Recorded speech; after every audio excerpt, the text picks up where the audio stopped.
You know, this is one of those moments where I have to figure out whether I'm nice or whether I do what I get paid to do. Well, I would say guess, be nice and do what you're paid to do. Since I want to keep getting paid, no, I'm going to do, be nice. with apologies to our friends here and watching, what I get paid to do. Last night was a disaster for the Democratic Party. My only hope is people were not watching, and I will tell you why. First of all, on policy. Well, let's talk about the goal which every Democrat believes, which is we have to beat Donald Trump, right? So they're lined up in trench warfare, ready to get out of the trenches and charge and fight Donald Trump. Instead, they all turn their guns on each other and shoot each other. And everybody's yelling at each other all night. Everybody. Like if you were watching, if you're an American and this is your introduction to these candidates and the Democratic Party, and all you see are 12 people yelling at each other, trying to interrupt each other, insulting each other, you're like, you know what? I thought Donald Trump was a clown show. I'm changing the channel. That's the first thing. Here's the second thing. Won't be popular among the base. But if you want to beat Donald Trump, you may want to listen. It is a position of every Democrat on that stage that illegal immigrants, if they cross the border illegally, should get health care for life. Right.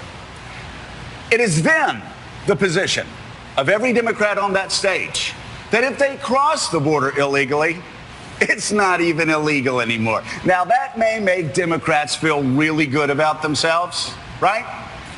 But that loses Wisconsin, that loses Pennsylvania, that loses Florida, that loses North Carolina, it may lose Virginia.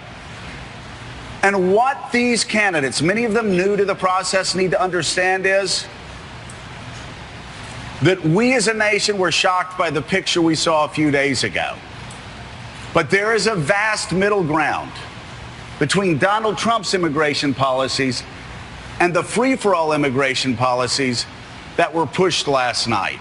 I'm going to say also, the front-runner, Joe Biden, man, he was off his game. I must say, won't make friends here. It was one of the more disturbing debate performances I have seen since Ronald Reagan's first debate in 1984. It was one of those moments where you're going, my God, is he going to complete his sentence? There were times he said he was going to give us 3 points. He gave us 1.5 and then did something that Joe Biden has never done. Gave back his time. Yeah. My time's up. Yeah. No, Joe Biden doesn't do that. Joe Biden runs through stop signs. He did that last night. Bernie Sanders was yelling all night.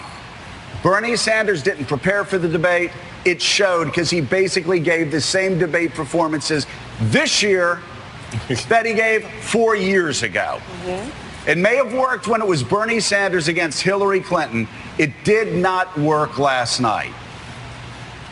And I could go on and on. I will say the one thing about Kamala Harris, everybody's talking about what an extraordinary moment that was about busing. She's on the show today, so we can discuss this and give her a little bit of time to come here and figure out a way to whack me for saying this. No. But is there really a Democrat today in 2020 that wants to say, I support busing?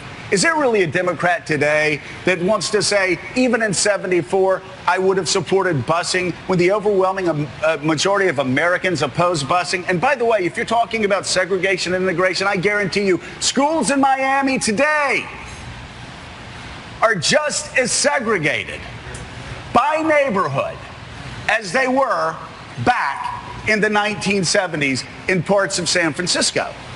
It was unpopular then.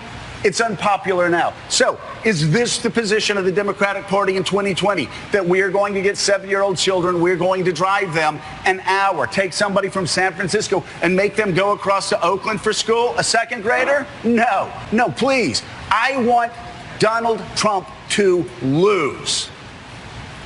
My hope is that only Trump was watching last night from Osaka in between snuggling up to Vladimir Putin.